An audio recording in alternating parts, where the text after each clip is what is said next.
జగన్మోహన్ రెడ్డి గారు దాని మీద ఒక అద్భుతమైనటువంటి ప్రసంగం చేశారు. ఈరోజు మంచిది, వెరీ గుడ్. చాలా మంచి ప్రయత్నం ముఖ్యమంత్రి జగన్మోహన్ రెడ్డి గారు చేశారు. డాక్టర్ బిఆర్ అంబేద్కర్ విగ్రహాన్ని 200 అడుగులు పైగా ప్రతిష్ఠింపచేయాలని అనుకున్నారు. పాపం ఈ ప్రయత్నం చేయాలి అనుకొని చేయలేకపోయినా మాజీ ముఖ్యమంత్రి చంద్రబాబు నాయుడు గారు, తెలుగుదేశం పార్టీ దీని మీద ఏ విధమైనటువంటి స్పందన లేకుండా నిమ్మకుండిపోయినారు. అయితే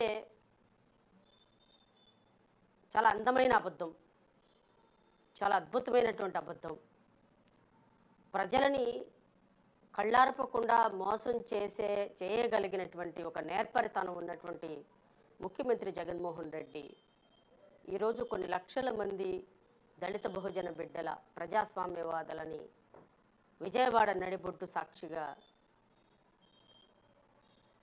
మోసం చేసినటువంటి విధానం పట్ల నాకు చాలా బాధ అనిపించింది. అంటే డాక్టర్ బిఆర్ అంబేద్కర్ పేరుని, డాక్టర్ బిఆర్ అంబేద్కర్ ఆశయాలని తాకట్టు పెట్టే దళిత నాయకులు, అంబేద్కర్ పేరుని వాడుకొని ప్రజలను మోసం చేసేటువంటి ప్రజాస్వామ్యవాదులు అని చెప్పుకునేటువంటి నాయకులు, వీళ్ళందరూ అసలు అంబేద్కరిజం అంటే ఏమనుకుంటున్నారు, అంబేద్కరిజం అంటే ఏంటి, అంబేద్కర్ ఆశయ సాధనకి వీళ్ళు చేస్తున్నటువంటి పనులు ఏమైనా ఉన్నాయా అని ఒకసారి ఆలోచన చేస్తే నిజంగా ఎంత బాధ అనిపిస్తుంది అంటే, సరే వాళ్ళు రాజకీయాలు చేయాలనుకున్నారు, రాజకీయాలు చేస్తారు. రాజకీయాలు కాక అందరం చారిటీ బిజినెస్లు ఏమైనా నడుపుతామా? సత్రాలు ఏమి నడపటం లేదు కదా. నేను ఒక రాజకీయ పార్టీ నడుపుతున్నాను, తెలుగుదేశం ఒక రాజకీయ పార్టీ నడుపుతుంది, వైఎస్ఆర్సీపీ కూడా ఒక రాజకీయ పార్టీ నడుపుతుంది.